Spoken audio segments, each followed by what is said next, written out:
നമസ്കാരമുണ്ടടേ. നിങ്ങൾ പന്തളം, അടൂർ, തിരുവല്ല, മാവേലിക്കര ഈ ഒരു ചുറ്റുവട്ടത്തിൽ നിന്നുമുള്ള ആൾക്കാരാണോ? നിങ്ങൾക്ക് സിനിമയിൽ അഭിനയിക്കാൻ ആഗ്രഹമുണ്ടോ? വിപിൻ ദാസ് സംവിധാനം ചെയ്ത് പൃഥ്വിരാജ് സുകുമാരൻ നായകനാകുന്ന പുതിയ ചിത്രത്തിലേക്ക് നിങ്ങൾക്കൊരു അവസരമുണ്ട്.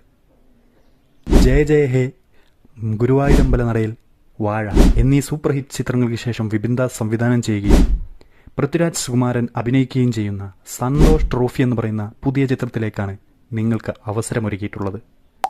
20 വയസ്സിനും 40 വയസ്സിനും ഇടയിൽ പ്രായമുള്ള സ്ത്രീകൾക്കും 40 വയസ്സിനും 60 വയസ്സിനും ഇടയിൽ പ്രായമുള്ള പുരുഷന്മാർക്കുമാണ് ഈ ഒരു അവസരം. ഈ ഒരു കാസ്റ്റിംഗ് കോളിനെ കുറിച്ച് കൂടുതലായിട്ട് അറിയാനും എങ്ങനെ അപ്ലൈ ചെയ്യണമെന്നറിയാനും ഞങ്ങൾക്ക് മെസ്സേജ് ചെയ്യുക. PV എന്ന് മെസ്സേജ് ചെയ്താൽ മതി. ബാക്കി ഡീറ്റെയിൽസ് ഞങ്ങൾ നിങ്ങൾക്ക് DM ചെയ്തു തരുന്നതായിരിക്കും. അപ്പോൾ പാഴാക്കേണ്ട ഈ ഒരു അവസരം. ഫെബ്രുവരി 5 വരെ മാത്രമാണ് നിങ്ങൾക്ക് അപ്ലൈ ചെയ്യാൻ സാധിക്കുന്നത്. ഒട്ടും പാഴാക്കാതെ ഇപ്പോൾ തന്നെ മെസ്സേജ് അയച്ചോളുക. പിന്നെ ഒരു കാര്യം പറയാൻ വിട്ടുപോയി. ഇതുപോലെയുള്ള കാസ്റ്റിംഗ് കോളിനെ കുറിച്ചും ഫിലിം ന്യൂസുകളെക്കുറിച്ചും നിങ്ങൾക്ക് അറിയണമെങ്കിൽ ഇപ്പോൾ തന്നെ ഈ ഒരു ചാനൽ ഫോളോ ചെയ്തേക്ക്. അതുമാത്രമല്ല, നമ്മളുടെ ബയോയിലൊരു യൂട്യൂബ് ചാനലുണ്ട്. അതിലായിരിക്കും കൂടുതൽ ഡീറ്റെയിൽസ് വരുന്നത്. സോ അതും സബ്സ്ക്രൈബ് ചെയ്യാൻ മറക്കണ്ട. അപ്പോൾ ബായ്.